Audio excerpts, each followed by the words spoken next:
Olá, tudo bom, pessoal? Eu estou aqui, a gente vai falar da educação no Brasil nesses últimos anos. Estou aqui com a professora doutora em educação, a professora Raidalva Barreto. Nós vamos falar sobre a educação no Brasil nesses últimos anos. E eu, professor? Aqui é o professor Alexandre Boleira Louco, também professor aqui do IFBA, Campus Camaçari. Por favor, professor. E nós temos aqui uma linha do tempo sobre a educação no Brasil, né? E aqui temos inicialmente, desde a primeira LDB 4024/61, a LDB 5692/71. Nesse período, a educação do Brasil, nós tínhamos a pré-escola, que é a educação infantil hoje, o primeiro grau, que hoje é o ensino fundamental, né?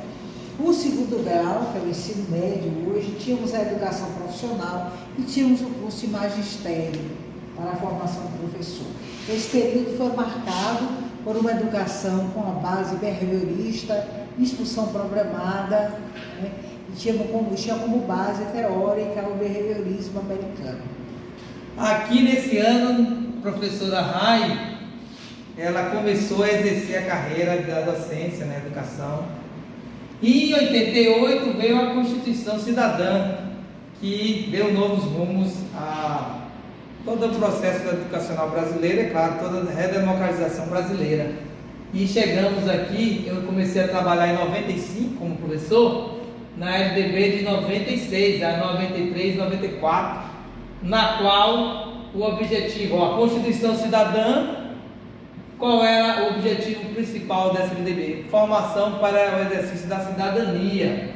Aqui surge, por exemplo, o conselho de classe, acaba o ensino médio, o terceiro grau chamado ensino superior, o segundo grau ensino médio. Há uma mudança na formatação dos nomes, é incluída aqui a educação infantil, e surge também a EPT, que é a educação profissional e tecnológica, né? E o início ainda é com 7 anos.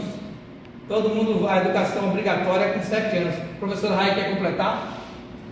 Bem, nós tivemos também um marco aí na educação brasileira em 2006, que foi o ensino de 9 anos, né? Então, o ensino fundamental de 9 anos, começando com as crianças de 6 anos, né? As crianças de 6 anos. Mas antes aqui, professor Rai, 97, né, a gente teve as PCNs. Então, o professor aqui de matemática, de linguagem, de língua portuguesa, né, ele tinha um parâmetro curricular nacional. Então, a professora até sabe quem foi que desenvolveu esse trabalho. Os consultores. E todo o ensino era mais. A gente que era professor de matemática nessa época, você tem que ensinar de forma contextualizada. E os PCNs eram centrados em conteúdos importantes para a formação em matemática, no caso, no ensino médio, na educação básica. Professora? Bem, Quer falar alguma coisa sobre o PCN? o PCN ele foi construído por teóricos, né, professores, pesquisadores espanhóis, a exemplo do César Coca, da Universidade de Barcelona, foi um dos consultores e dos PCNs, né? 2008, gente, tivemos o piso nacional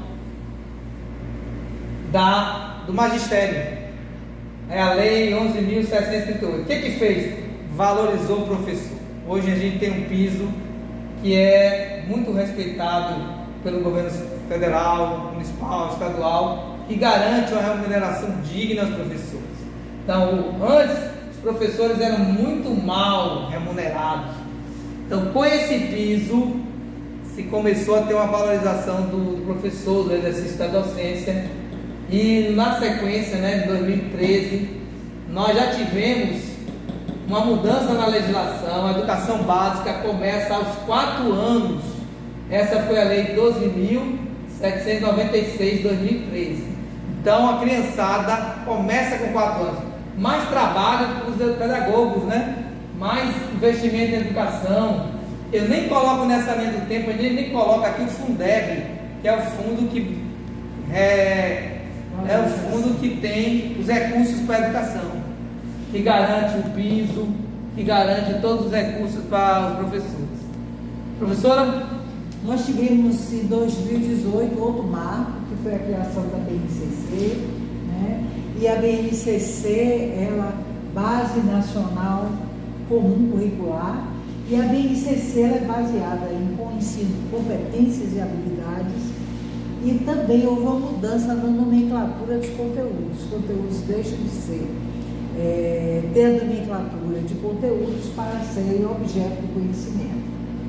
Então a ideia de competências e habilidades, né, tem uma certa crítica, né, do campo pedagógico, Educacional, né? por conta da ideia da falta de senso crítico do aluno.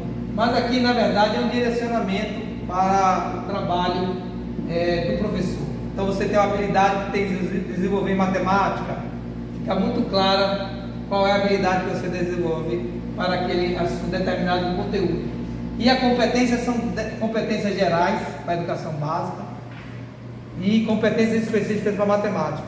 Então é um documento bastante rico, né? Todos os livros hoje têm que respeitar esse documento, né? O Programa Nacional de Livros Didáticos são construídos com esse livro. Então quem está estudando para a formação de professores tem que trabalhar com esse conhecimento. 2024, a Lei 14.945, professora Rai, ela muda o novo ensino, ela traz um novo ensino médio, né? Que antes tinha 1.800 horas, passou para 2.400, tem mais trabalho para os professores, vai precisar de mais professores. Os itinerários, no mínimo, tem que ter 2 na escola, e ele cai para 600 horas, eram 1.200 horas, cai para 600 horas apenas, e tem que ter vínculo com os assuntos do Enem. Matemática e suas competências, ciências humanas e suas competências, tem que ter esse vínculo. O ensino técnico, aí que está, pode ter 1.200 horas, né, como formação básica, e as 1.200 horas, aqui 2.100 horas de formação básica, e 1.200 horas para formação técnica, ou seja, vai precisar de uma carga horária acima de 3.000 horas para formar um técnico de nível médio. Quer dizer, isso quer garantir a qualidade da formação na educação média, né, no ensino médio. Você vai ter aqui em torno de 3.300 horas para formar um técnico, sendo que 1.200, 2.100 formação básica. Então há uma valorização da educação de forma geral. De que forma? Eu vejo assim, aumentaram a carga horária, né, tanto aqui da educação do ensino médio, como aqui quando incorporou 4 anos de idade, 6 anos de idade, tem mais trabalho para os professores, tem mais formação, e a gente espera que com isso, qual é o resultado? Que a gente tenha mais pessoas escolarizadas, mais educação no povo brasileiro, né? E a gente espera que a sociedade possa melhorar de forma geral, né? Pessoas mais colaborativas, né? A gente pode usar até Paulo Freire, né? Sair daquela consciência ingênua a uma consciência crítica construtiva, né? Que construa a sociedade. A professora Raidalva tem 46 anos na educação. Eu brinco com ela que ela trabalhou em 2 LDBs. Então, o que a senhora espera com essas mudanças na educação? O que pode acontecer de bom para a sociedade brasileira? Eu espero que continuemos discutindo, continuemos refletindo sobre as mudanças. A esperança é que a gente tenha uma educação realmente de qualidade, uma educação para todos. Então é isso, obrigado, até a próxima.